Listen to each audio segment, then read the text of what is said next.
basi rududi za kiilmu zitaendelea, walau kariha alkarihun, hata kama watachukia wenye kuchukia. Na uharibifu unapofanyika alanan, kwa uwazi kabisa, dhahiri shahir, basi kadhalika ubainishaji unatakiwa ufanyike alanan, kwa dhahiri shahir. liyahlika man halaka an bayyinah wa yahya man hayya an bayyinah. ليهلك من هلك عن بينة ويحيى من حي عن بينة وإن الله لسميع عليم.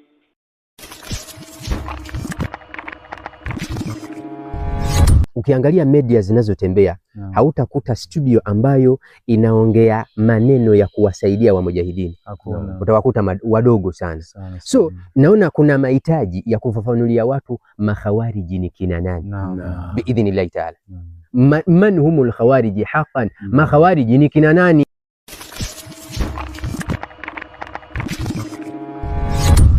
Kuna haja ya kutoa maelezo ni kina nani خوارج.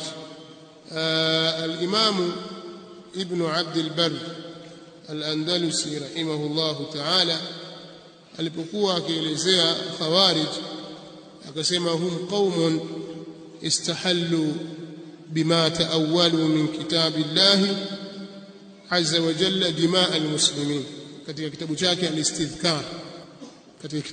al-Istidhkar al-Imam Ibn Abd al-Barr ameelezea kuhusu khawarij kwamba hao ni jamaa au ni watu ambao wamezihalalisha kwa vile walivyoleta tawili katika kitabu cha Allah, wamezihalalisha damu za Waislamu.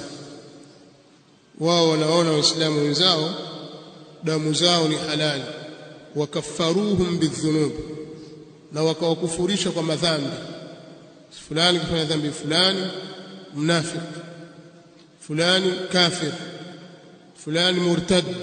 Kasimu Mafuta hukumullah, huyo nani wanamwita Kishki? Kishki Ponda Isa, subhanallah. Bakwata. Watu wanajifananisha na watu wema lakini hawafanani. Kweli mfumo wako wewe Kishki wa Tanzania Kishki angefufuka mungekamatana hapo, asingekubali, mungekamatana kweli?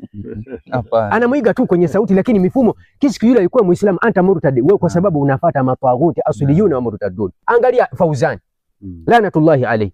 Fauzan aliyechaguliwa kuwa mufti wa Saudi Arabia. أعوذ بالله من الشيطان الرجيم. ونقلب أفئدتهم وأبصارهم كما لم يؤمنوا به أول مرة ونذرهم في طغيانهم يعمهون. الإنسان إذا تبين له الحق ولم يقبله يبتلى والعياذ بالله بالزيغ، يبتلى بالزيغ. ونقلب أفئدتهم وأبصارهم كما لم يؤمنوا به أول مرة ونذرهم في طغيانهم يعمهون. فلما زاغوا أزاغ الله قلوبهم والله لا يهدي القوم الفاسقين. فيجب على المسلم أن يقبل الحق قبل أن يبتلى بالباطل وعمى البصيرة والزيغ والعياذ بالله. نعم.